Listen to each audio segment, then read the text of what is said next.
بسم اللہ الرحمن الرحیم اللہم صلی علی محمد النبی الامی وعلی آلہ وسلم تسلیما۔ السلام علیکم ورحمۃ اللہ وبرکاتہ۔ ناظرین مکرم، جب کچھ کرنے کا عزم ہو اور نیت خالص ہو اور پہلا قدم اٹھا لیا جائے تو پھر منزل دور نہیں رہتی، راستے کی مشکلات ختم ہوتی جاتی ہیں اور انسان کامیابی سے ضرور ہمکنار ہوتا ہے۔ تو آئیے ایک نوجوان کا جذبہ، نیت اور پہلا قدم اور پھر کامیابی سے بھرپور ایک سچا واقعہ پڑھیے۔ ایک طالب علم نے مصر کی ایک یونیورسٹی میں داخلہ لیا۔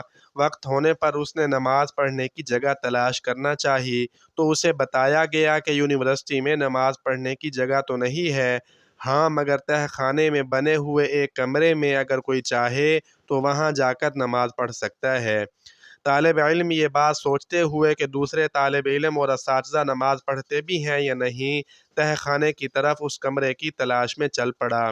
وہاں پہنچ کر اس نے دیکھا کہ نماز کے لیے کمرے کے وسط میں ایک پھٹی پرانی چٹائی تو بچھی ہوئی ہے، مگر کمرہ صفائی سے محروم اور کاٹ کباڑ اور گرد و غبار سے اٹا ہوا ہے، جبکہ یونیورسٹی کا ایک ادنیٰ ملازم وہاں پہلے سے نماز پڑھنے کے لیے موجود ہے۔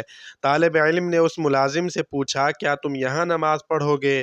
ملازم نے جواب دیا، ہاں، اوپر موجود لوگوں میں سے کوئی بھی ادھر نماز پڑھنے کے لیے نہیں آتا اور نماز کے لیے اس کے علاوہ کوئی جگہ بھی نہیں ہے۔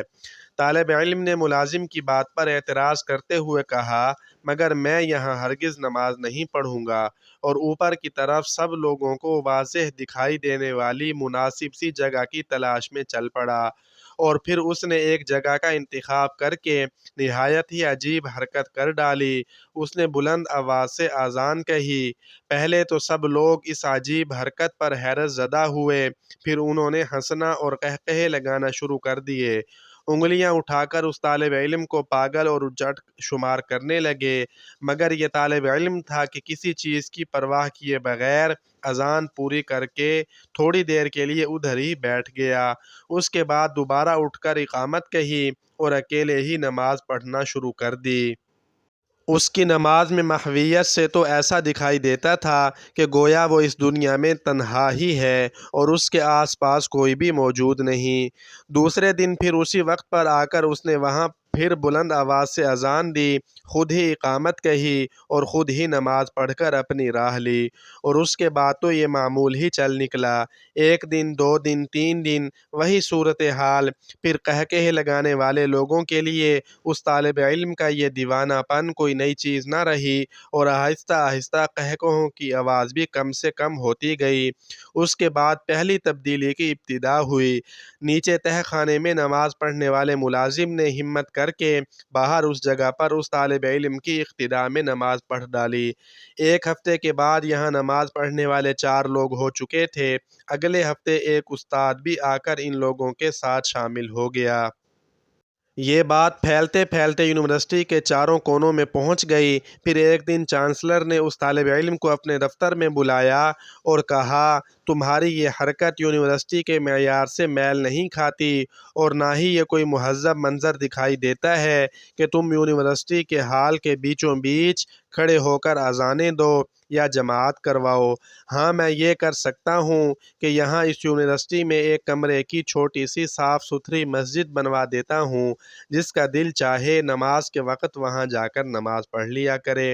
اور اس طرح مصر کی ایگریکلچر یونیورسٹی میں پہلی مسجد کی بنیاد پڑی، اور پھر یہ سلسلہ یہاں پر رکا نہیں، باقی کی یونیورسٹیوں کے طلباء کی بھی غیرت ایمانی جاگ اٹھی اور ایگریکلچر یونیورسٹی کی مسجد کو بنیاد بنا کر سب نے اپنے اپنے ہاں مسجدوں کی تعمیر کا مطالبہ کر ڈالا، اور پھر دیکھتے ہی دیکھتے مصر کی ہر یونیورسٹی میں ایک مسجد بن گئی۔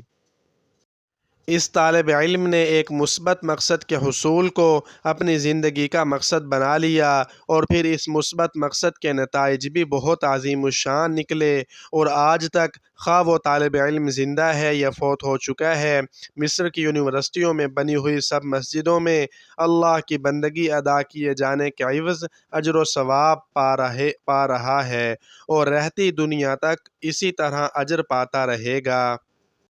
اس طالب علم نے اپنی زندگی میں کار خیر کر کے نیک اعمال میں اضافہ کیا۔